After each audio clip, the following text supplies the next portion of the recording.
It's a lot.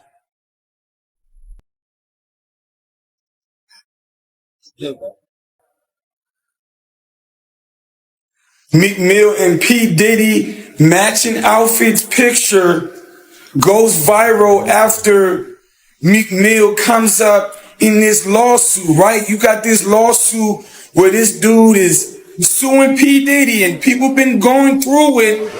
He brought, I believe, a Young Miami name came up in it, like about her cousin, doing some things. There's growing chatter online suggesting that Meek Mill is entangled in some bizarre behavior once again.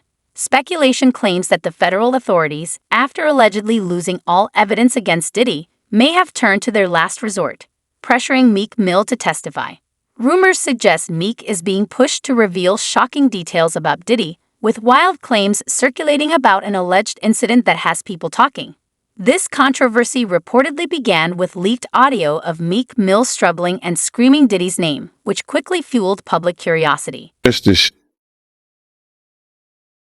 Meek Mills. Well, he said a Philly rapper. You understand? And it was redacted in the paperwork to that because, first of all, it had Meek Mills, it had Stevie J, they had redacted their names, and they had Usher, and they redacted their names and just said a performer of the Super Bowl and a Philly rapper. Everybody kind of knew back in the day that Meek Mills and Puff was a little too friendly. Anytime two rappers or two people in the industry come dressed up alike on more than one occasion, listen here, man. My dudes in Philly, I got some real strong dudes in Philly. They don't play that shit. And they probably embarrassed for the fact to see that Meek Mills, one of the street guys that came out of there, got caught up in this Hollywood whereas that he's dressing the same he dressing like Diddy, hugged up with Diddy. I think that Lil Rod know a lot of but I know this. Two men dress alike, it's just like two men laying down. When they both get up, they both homos. And that's real talk, bruh. My man, you go to a party, dog, and the nigga got the same shirt you got on, I'm taking my shirt off. I'm walking around in a t-shirt.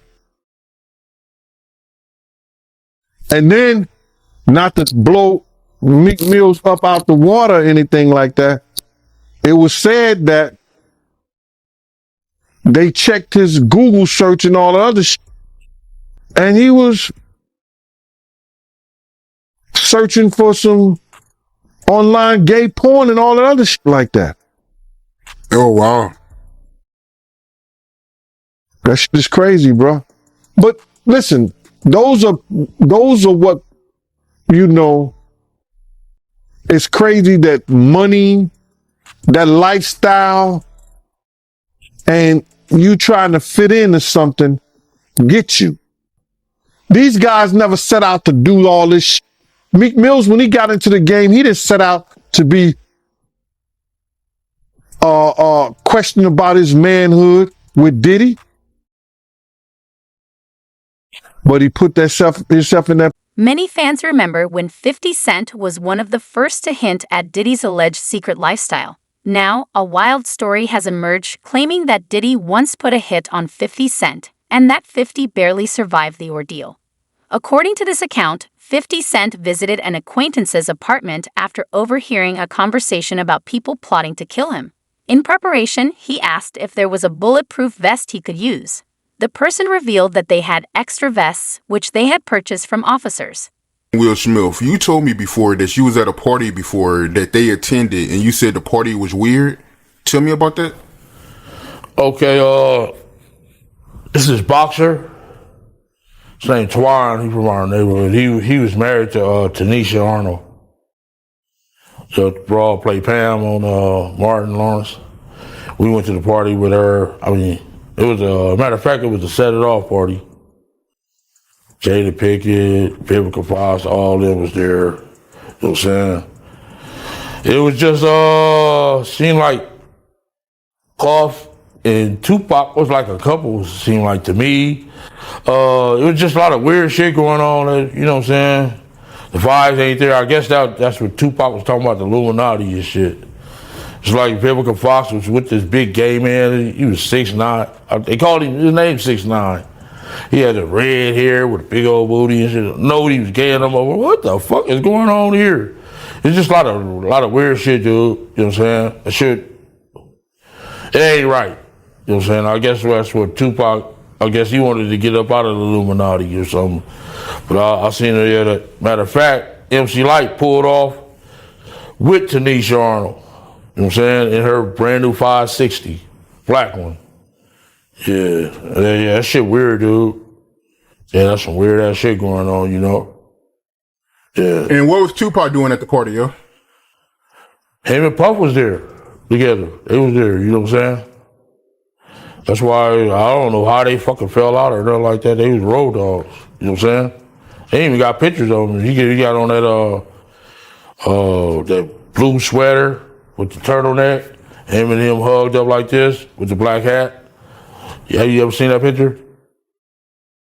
Nah, I don't recall, but I'm pretty sure I came across it. Yeah. That picture there, they was at that party that day. Yeah, it's just like a bunch of weird shit. That whole fucking, yeah, that shit weird, dude. Yeah, bunch of, it ain't right. You know what I'm saying?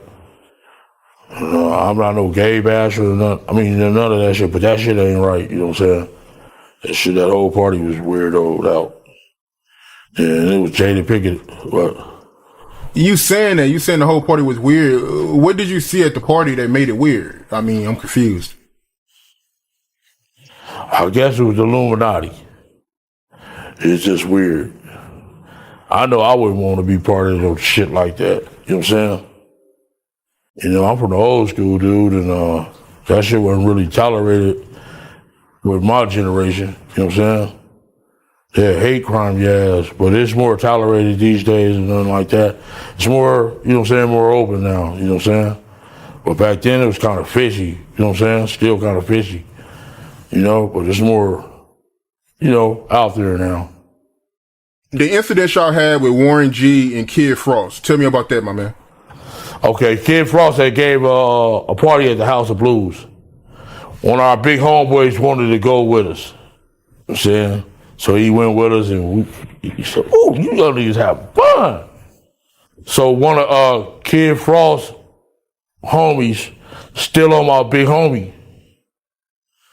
But he didn't know that he was around, it was maybe about 20 of us. So the dude that socked my big homie, we beat the dog shit out of him. So my big homie, he came to. He like, "That's the motherfucker?" We like, "Yeah." And there was 2 security guards had him. Had the dude that we beat up from Kid Frost entourage. So my big homie knocked that motherfucker out while the yellow jacket, you know, the yellow jackets with the event security, they had the dude. So my homie still knocked him out. Boom! So the dude with the yellow jacket was talking shit. "Man, what the fuck is wrong with him?" My homeboy knocked out him too. Bam! Like, whoa. So the other one like, "Man, he got back." Little Jamaican dude come up talking shit. "Man, you going crazy?" My homeboy socked him too. So we went down to get our car for valet. And it was the dude, "It's LBC." And he like, "What the fuck is that?" And he said, "It's Long Beach City Crip." So my homeboy knew this dude was an imposter. If you from Long Beach, you gonna say Rolling 20s or Insane. You know what I'm saying? You know what I'm saying? You're a real block boy. You know what I'm saying? 19th Street. You gonna say something. A real Crip. So this nigga say he's from Long Beach City Crip. My homeboy like, "Wait a minute." And knocked him out too. So Warren G and them was down there, him and Cedric Wallace waiting on their cars. I guess they seen my homeboy get busy like that, so they had left before us, went up to Fat Burgers. So we came, got in our shit. They finally brought our cars to valet. We went up to Fat Burgers. And Warren G and Cedric Sabalas was up there already, eating their shit and shit. So we came in there. The big homie like, hey, motherfucker.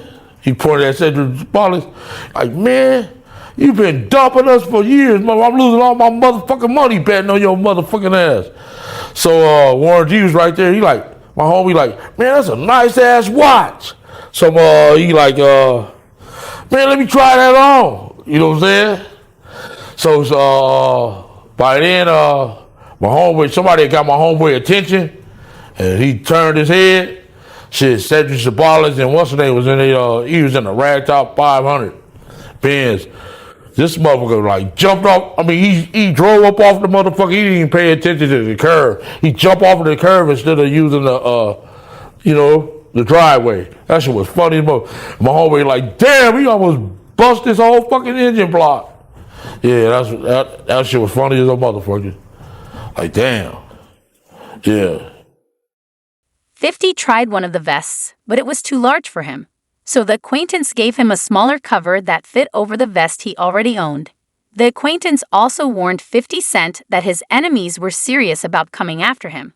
This chilling tale sheds new light on the dangers 50 faced during his rise in the industry. This isn't a news story. Anytime someone speaks out, it seems they get metaphorically marked with a wanted poster in the streets. That 50 came over my house.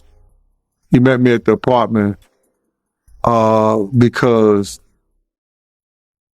I overheard the conversation about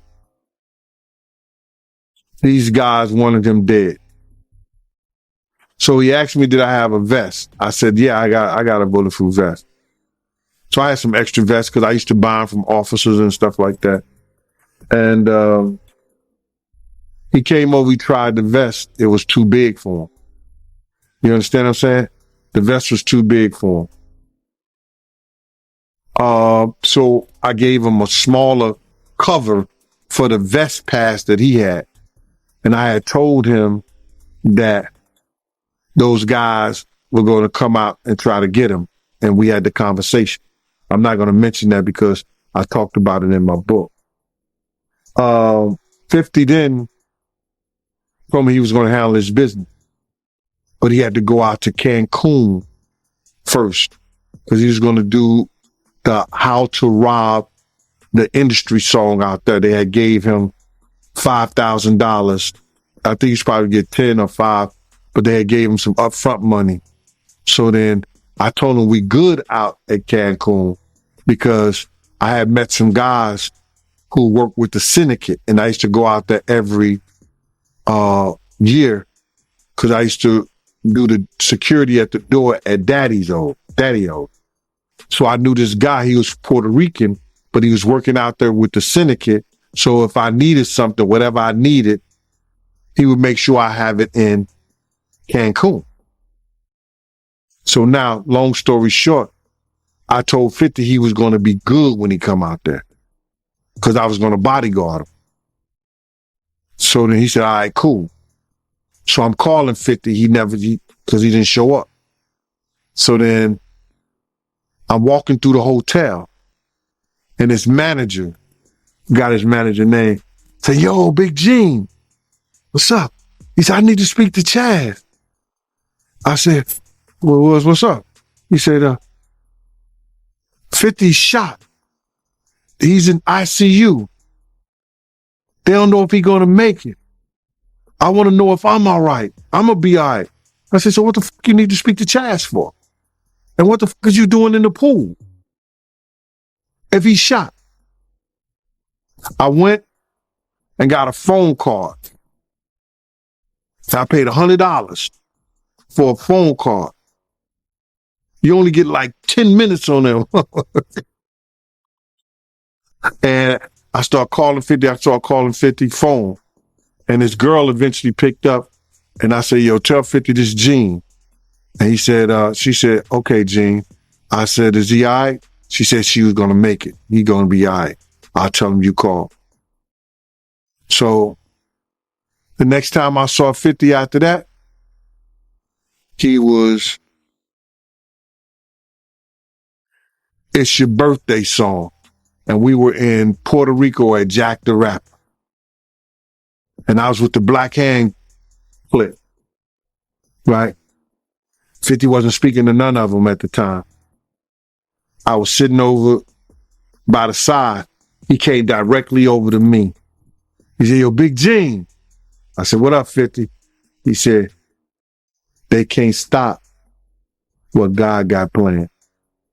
And gave me dap and walked off. No wonder R. Kelly's controversies were rarely mentioned before.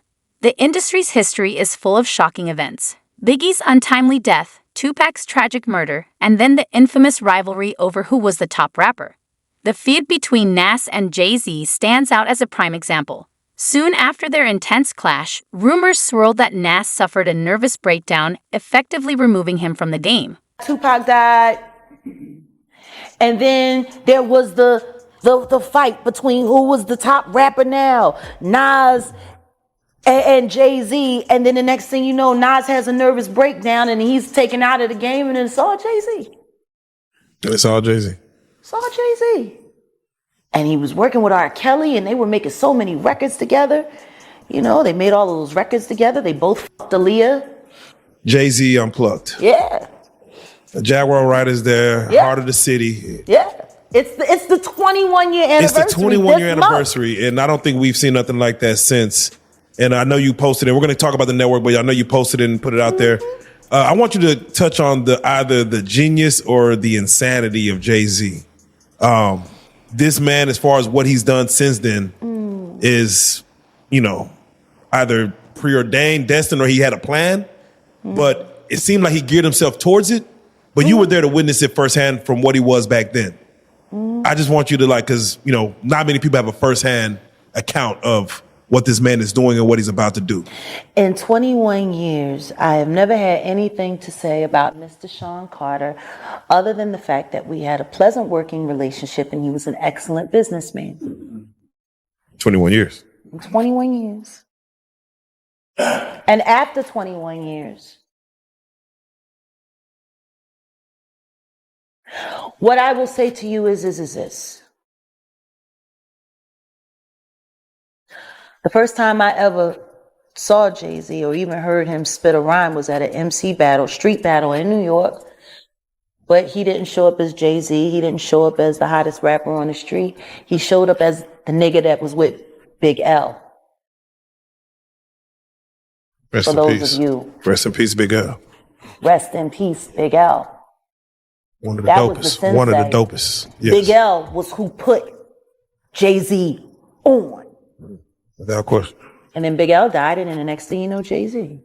And then, he starts clienteling with Tupac and clienteling with Biggie and doing songs with Biggie and building a working, camaraderie with Honeycombs and AKA Diddy. And why do you give him the honeycombs? Why do you give him honeycombs? because he smacks so sweet.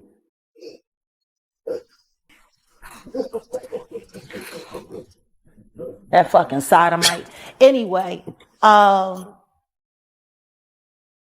yeah, then, and then Reasonable Doubt was happening, and then Dame's in the picture, and Dame's building Rockefeller, and everybody's talking about Jay-Z. And don't get me wrong, there is nobody who loves Reasonable Doubt more than me. At the time of. Nobody. No, still. Yes. To this day. Still. Listen to me. I don't give a fuck how I feel about you. For me to have bad feelings about someone and not acknowledge art and its greatness or at its finest is hating. Maybe I don't fuck with you, but them shoes is hot, yo.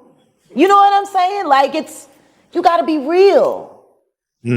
So I will never Shit, I was just listening to Watch the Throne earlier this week, and that shit was enraging me. Cause I'm like, y'all motherfuckers was living for this fucking album and was Kanye. And then all of y'all made all of this money on this motherfucking dude, and now all of a sudden, who, him? Like he was good enough when you let him slump Just Blaze's fucking whole career. He was the shit. That's a whole issue in itself. It was worth putting Just Blaze on the line for, because Just Blaze was Rockefeller production until Kanye.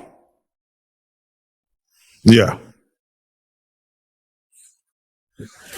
Who's Just Blaze producing for now? That I don't know. Who is? Yeah, I'm about to say that I don't know. And he was the movement. Where is Just Blaze? Yeah. I mean, he was making Hov's beats. You got Tidal. You're a billionaire. Where the fuck is Just Blaze? That's the question. He's not at least an executive at Rock Nation? He's not at least an executive at Tidal?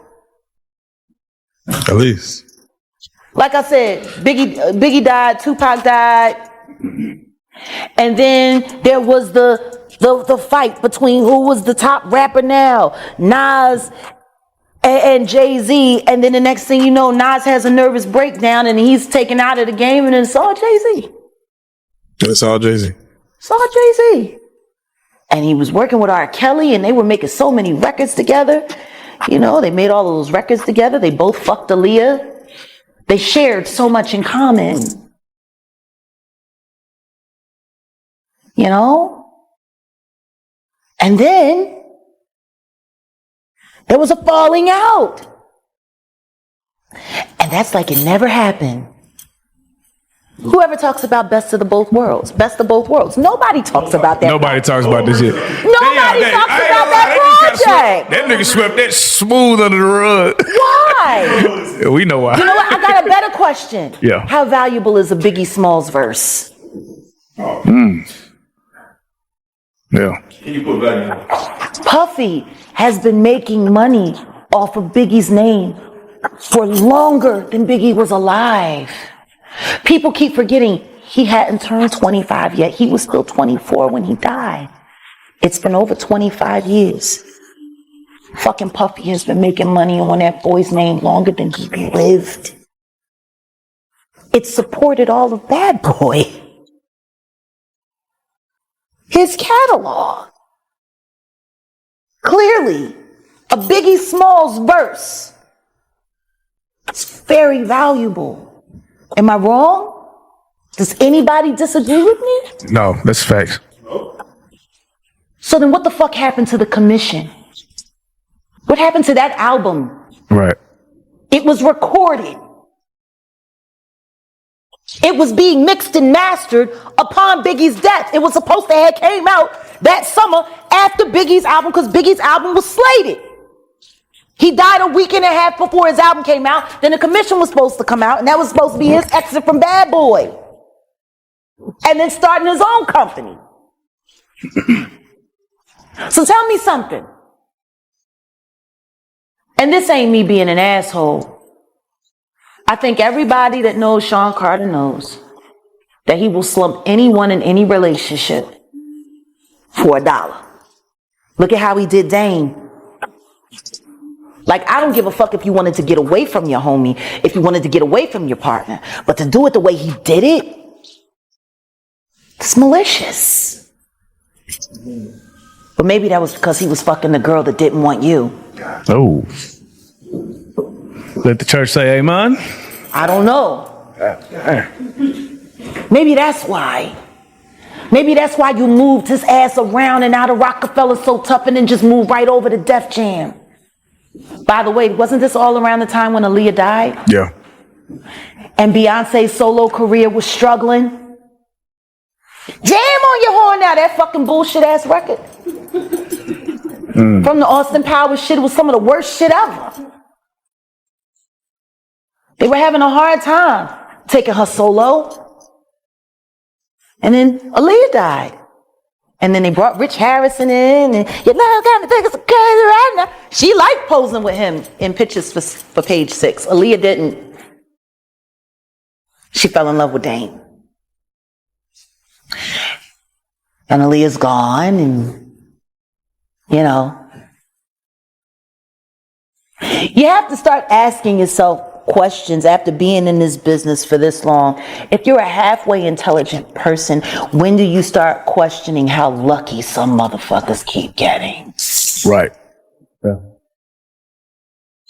Is it really a conspiracy if the same person keeps benefiting off the same kind of tragedy over and over and over again? So to answer your question,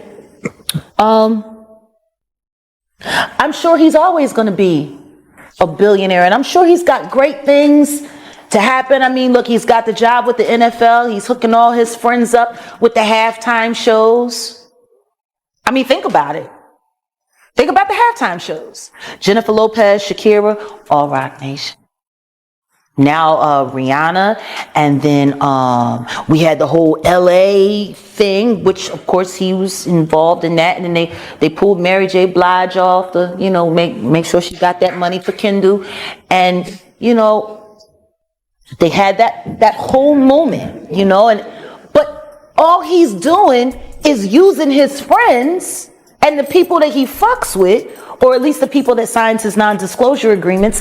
He keeps getting them the Super Bowl gigs. So I mean, like, he's doing all kinds of stuff, you know, and I do not begrudge him. It's just, if you got to do the kind of things that he's done to get where he's gotten, well, fuck it. I don't want it that bad. I don't want nothing. The focus shifted to Jay-Z, who became the dominant name in hip-hop. Interestingly, Jay-Z was working closely with R. Kelly at the time, producing hit records together and solidifying his position at the top. These connections have sparked countless theories about how power dynamics in the industry are manipulated behind the scenes.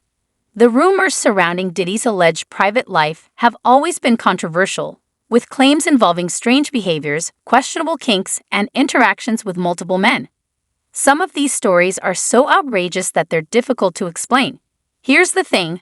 I know a lot of people are curious about these tales, especially since they're tied to events from back in the day. I want to say, I know a lot of people want to hear these stories and everything like that, because this is stuff that happened back in the day.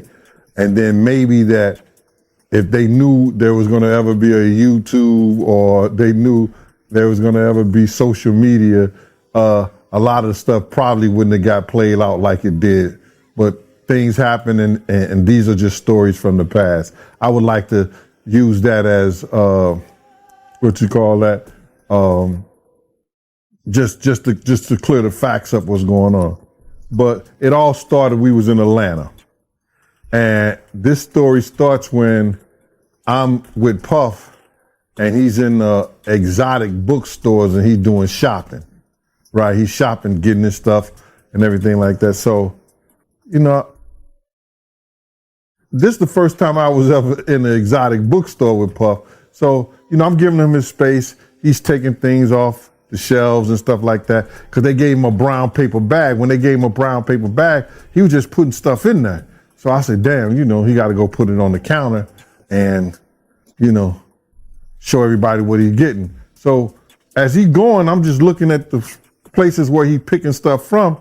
So there's one part he picked up some things from up here on my left side, and then he picked like quite a few of them down. I'm like, okay. He put them in the bag. So when I went by there and I looked up there, and it said butt plugs, and I was like, hey yo, I was messing with him, because people don't understand. You know, we was like friends. He was a part of the same gang, so I'm still gonna tease him. I'm still gonna mess with him and everything like that. I could do that. It wasn't just no security thing. So I say, yo, what are you getting this for? And it said butt plugs, and he was like, yo, can I do my shopping by myself? I said, yeah, you can do it by yourself, brother. And he started walking and everything like that. So when he got I just waited at the counter. So when he got to the counter, he didn't even have to show the guy nothing. He just gave the guy a wad of money. I mean, like he gave the guy a stack something like this. And Puff wasn't the dude that carried no 20s and no 50s and nothing like that. And I mean, like he just said, boom. And we walked out the store. So we had to leave Atlanta and go to North Carolina for a show. You understand? And it was him, this rapper, Sarah, and this other girl. We all got on a G5 jet, and we flew to G4 jet, and we flew to North Carolina. So later on that, I think that afternoon, same day, this rapper and him, they all in the room together. You know, it's Sarah, the girl, Puff, and this dude, this rapper. So I'm hearing at the door and stuff like that, like, yeah. So then next thing you know, somebody rang the doorbell. We had the presidential suite where we was at. So I opened the door and the dude said, yo, I'm here for my cousin. I said, who your cousin? And he said, Ja Rule. I said, well, he busy right now. He said, he busy doing what? I said, he with Puff. They're in the room. They busy. They don't want to be bothered. He said, well, I'm going in there. I said, bruh, you ain't going in there because he told me they don't want nobody to be bothering them. And he was like, yo, I don't care, man. I'm going in there. That bullshit like that. I said, yo, bruh, Jesus Christ had to come down here and take the air out of my body before you get in that room right there. Watch. He tried to bum rush me. I grabbed his and threw him against the piano. When I threw him into the piano, Puff and Ja Rule runs out the room. Puff got his towel, Ja grabbing his towel, but they butt the naked. And so then Ja was like, yo, what's going on? Yo, G, that's my cousin. He know me well, you know, and Puff was like, yo, G, what happened? I said, he tried to get in the room. I told him he couldn't get in the room. And he was like, Puff looked at Ja. He said, yo, Ja said, you ain't want to go in that room because there's a lot of freaking going on. So I was like, oh, he said it was a lot of freaking going on. So that was basically that story, man. You know what I'm saying? They went back in the room. Dude felt a certain kind of way and he left out. So I seen them at the concert the next day and they tried to, you know, form up against me. But my man Frank was like, I told my man Frank, I was like, yo, Frank, put yourself in that position.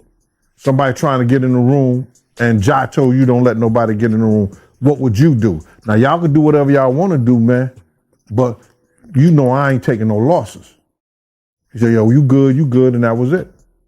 Bruh, when Ja said, you don't want to come up in there, a lot of freaky stuff is going on.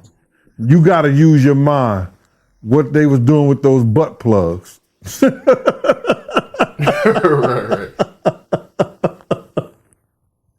Yeah, that was crazy. Yeah, it was real wild.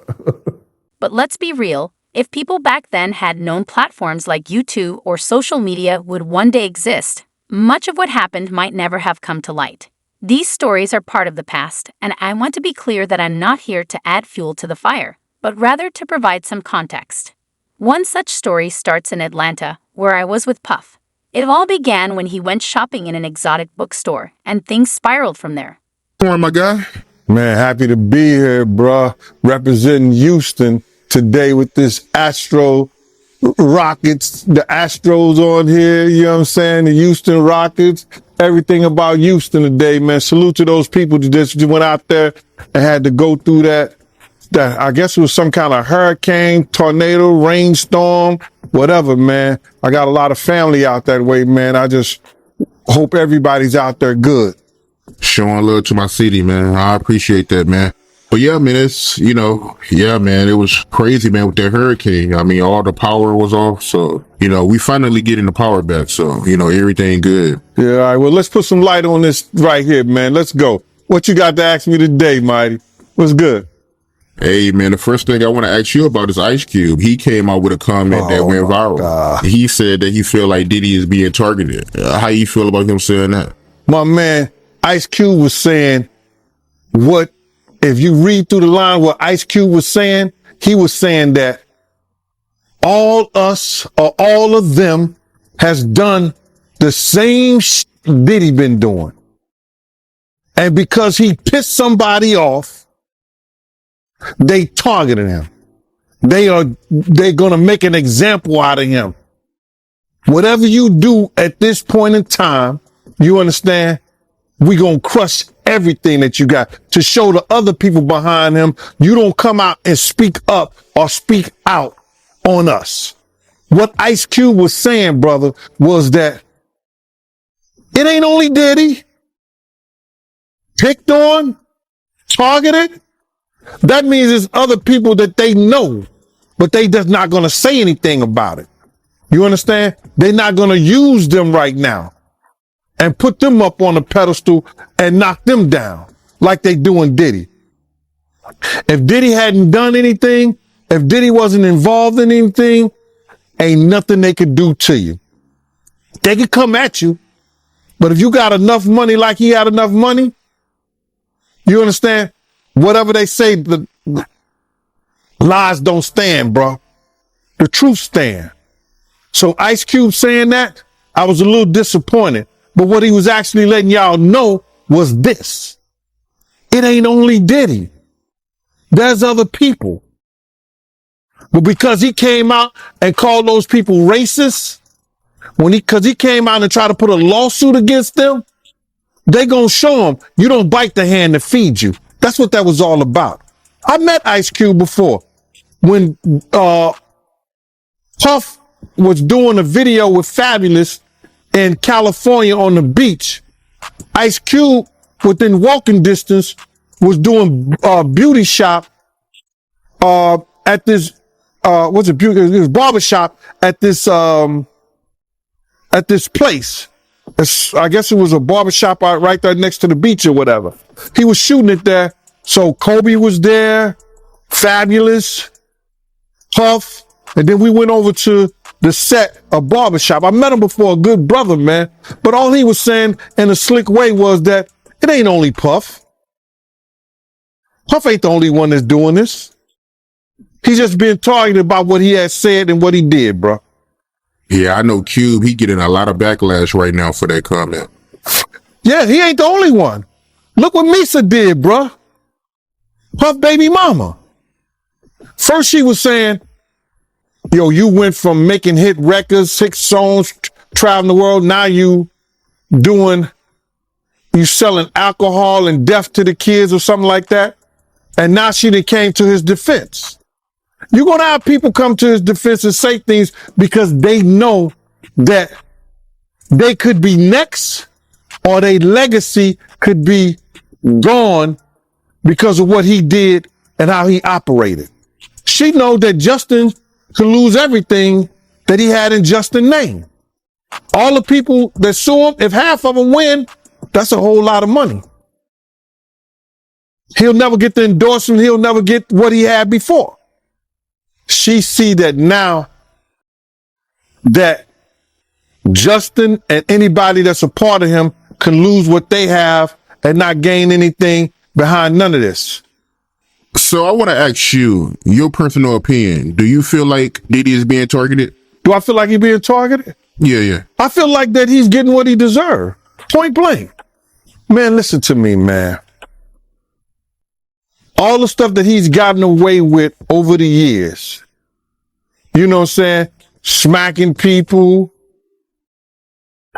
beating girls, cheating people out of their publishing or their marketing or whatever the stuff that he did, all the stuff that he did over the years, man, he just finally, karma is crazy. It'll reach back and bite you in the ass.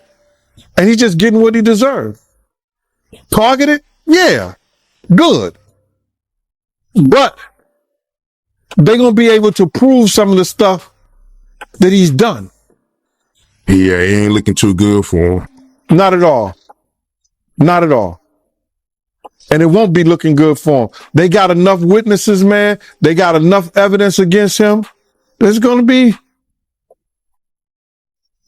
listen, you don't hire 6 different lawyers or 7 for different situations unless you've been involved in those different situations, and you need 6 top lawyers to handle it.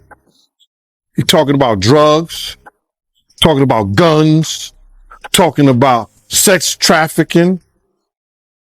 You understand? You're talking about embezzlement, taxes, all that. Come on, man. They're going to come at him and they're going to lower the boom. Right now, he said he's busy doing exactly what I thought he'd be doing with Puff. They were in the room and they didn't want to be disturbed. I told him they don't want to be bothered, so don't even think about going in there. But he wasn't having it. He said, I don't care, man. I'm going in there. I couldn't believe it.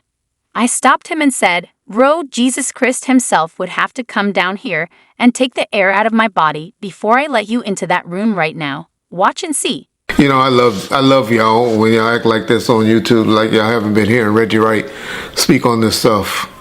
I told y'all, I said, real soon, it's gonna start coming out about men, because Puffy is not paying for male escorts, ordering up male escorts if he's not doing it for his enjoyment. You only order up female escorts and other females. If you get down like that, you don't be ordering up no male unless you want that male with you. So for all the others acting shocked and surprised, I said somebody's gonna come out and expose him real soon. And of course, that's what's happening.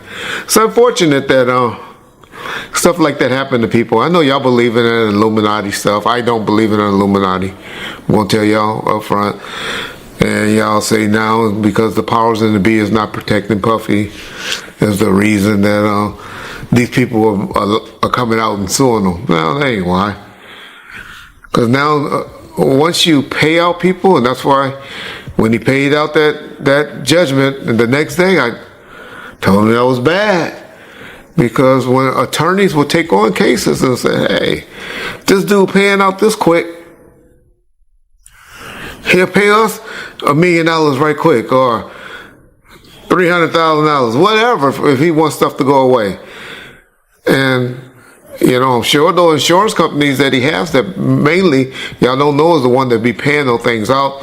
I try to educate y'all on is usually your company insurance companies that pay them out and make the decisions when you have the business insurance or the businesses, you have the different type of insurance that make you pay out the things.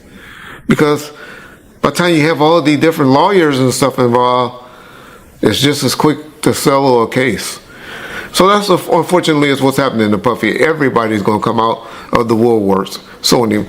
I'm not trying to say that he don't deserve any of these lawsuits. I don't believe about Meek Mills. I'm a Meek Mill fan. I don't know what happened. I noticed when he talked about it though, Meek Mills didn't deny it. Like I said, I don't want to believe that that is true, but I'm one of those like y'all. When don't say you motherfucking crazy, I ain't never did no like that. Then there's usually some smoke with that fire. And so I'm not up here saying Meek Mills was involved in that thing. I'm not saying Usher. Yeah, I am. Or Justin Bieber and all of them.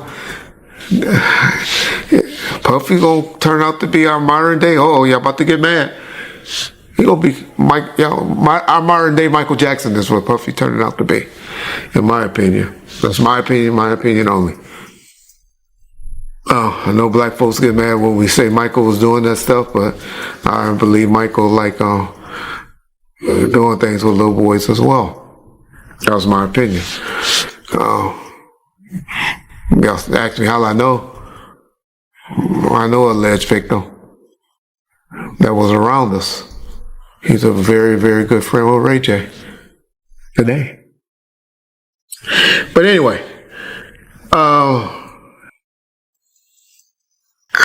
man, it's hard for me to say whether this stuff is true or not, and I'm not going to get up there and start debating it. But y'all heard it. I've been telling y'all, Puffy's been giving y'all all the signs that he's trying to come out of the closet. Hope he just finally come out of the closet. It's obvious in 2024, we don't care. Society don't care no more. They done TV shows and all of that done brainwashed us to say half of y'all, well, maybe 10% of y'all in the comment section.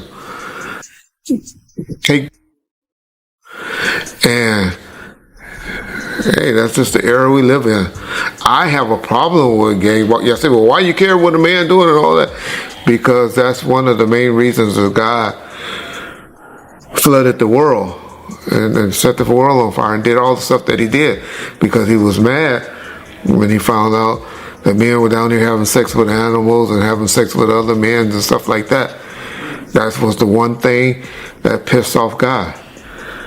Y'all read your Bible, y'all learn. I know there's more to it than what I just explained, but that was the gist of what happened. So that's why I have a problem with homosexuality. But I know in 2024, I'm from an old school, where in the 80s and the 90s, people that were doing that were hiding it. And now y'all out with it. So, hey, that's on y'all. But my point to saying that is, Puff needed just to come on out with it, because lawsuits and stuff is going to keep blackmailing him and threatening him, and they're trying to expose him with these things because they think that he's scared of these things coming out. And once you don't give a fuck and tell them, I don't care. Do what y'all got to do. These were adults. These weren't kids. Everybody that did something like that wanted it. It ain't too much that's going to be happening. The next thing that's going to be happening, and after this, is now you're going to start seeing some criminal investigations getting open. And because when you get too much of this smoke, law enforcement generally gets involved. So that'll be the next thing that will be happening to Puffy, unfortunately, for his sake. Y'all know I'm one that believes if you ain't getting psychological help, getting some type of help, and you're a victim, you got to come right away with me and tell it. Then you're a victim to me. But when you're talking about it and you haven't been getting some type of psychological help, and then you 10, 15 years later want to come talk about it, y'all better not ever have me on no jury for no like that. Because I'm going to be like, get the out of here. Why didn't you bring it up when you happened? That's what's supposed to happen to victims to me. As the stuff come out immediately, not years later, not when you finally find an attorney to take the case because they find this open season and they seeing that you opening up the checkbook and stuff like that. And so that's what's happening to y'all boy Puff, P. Diddy, Brother Love, and all of that. But don't act like y'all just starting to hear it. Because I've been telling y'all, the brother is a homosexual. And he's fighting it, trying to hide it. And he needs to just come clean. Yeah. He'll be good. Y'all remember when I told y'all that deal, when that last video, all of y'all need to apologize in the comment section too. When I told y'all that his deal wasn't, he still had that deal with Ciroc. And when I talked about it, everybody was like, oh, they already did away with him. And I told y'all, it ain't true. You can't just take stuff from, well, then y'all just see the article a couple of months later where they settled with him and they made a deal with him. I'll be trying to tell y'all stuff, but I love how y'all go listen to other motherfuckers on YouTube and all you YouTube attorneys. But when y'all want to hear stuff, know stuff, get it right, y'all know what to call. Bomb first. You get it first. Not everyone is in the right state of mind, especially with all that's been happening. Recently, Ice Cube spoke out, defending Diddy, saying that he's being unfairly targeted when he doesn't deserve it. Meanwhile, I'm back on the platform, happy to be here today and representing Houston. Got the Astros and Rockets gear on, everything Houston today. Salute to everyone out there who had to endure that crazy weather, whether it was a hurricane, tornado, or rainstorm. I've got a lot of family out there, and I'm sending love their way. Ice Cube's comments about Diddy caught me a little off guard. While I respect him, what he was really trying to point out is that Diddy isn't the only one facing this kind of treatment. It's bigger than just him. The truth always stands, no matter what lies are told. What Cube is hinting at is that Diddy's problems started when he spoke out, calling certain people racist and even filing a lawsuit against them. That's when they decided to show him a lesson. You don't bite the hand that feeds you. I've met Ice Cube before, and he's always been a stand-up guy. But I think he's seeing things in a different light now. 50 Cent asked me if I had a bulletproof vest, and I told him, yeah, I've got one. I had some extra vests because I used to buy them from officers and stuff. He came over and tried it on, but it was too big for him. So I gave him a smaller cover for the vest he had. I also warned him that those guys were going to come after him. We had a conversation about it, but I'm not going to get into all the details because I covered it in my book. 50 told me he was going to handle his business, but first he had to head to Cancun. He was going there to record the How to Rob the Industry song. They gave him an upfront payment, $5,000, maybe $10,000, but I think it was around $5,000. I told him Cancun was a good spot for him because I knew some people there who worked with the syndicate. I used to go there every year because I did security at Daddy's old spot, Daddy-O. I had a connection with a Puerto Rican guy who worked with the syndicate, so anything 50 needed, I could make sure it was taken care of in Cancun.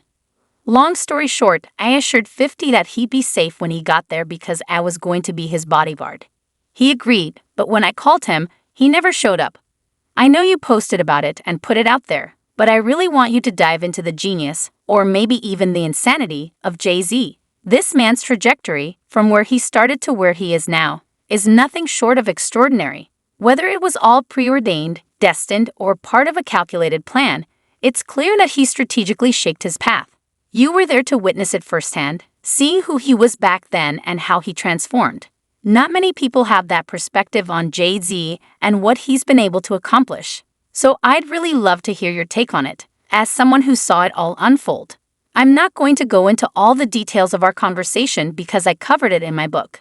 But 50 told me he was going to handle his business, but first, he needed to go to Cancun to record the How to Rob the Industry song.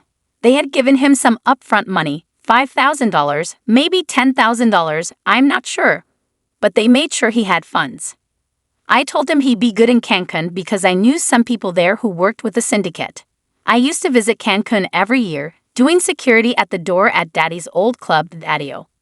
One of the guys I knew was Puerto Rican and worked with the syndicate, so anything 50 needed in Cancun, I could get for him. Long story short, I reassured 50 that he'd be safe when he got there because I was going to be his bodyguard. He said, all right, cool. But when I called him, he never showed up.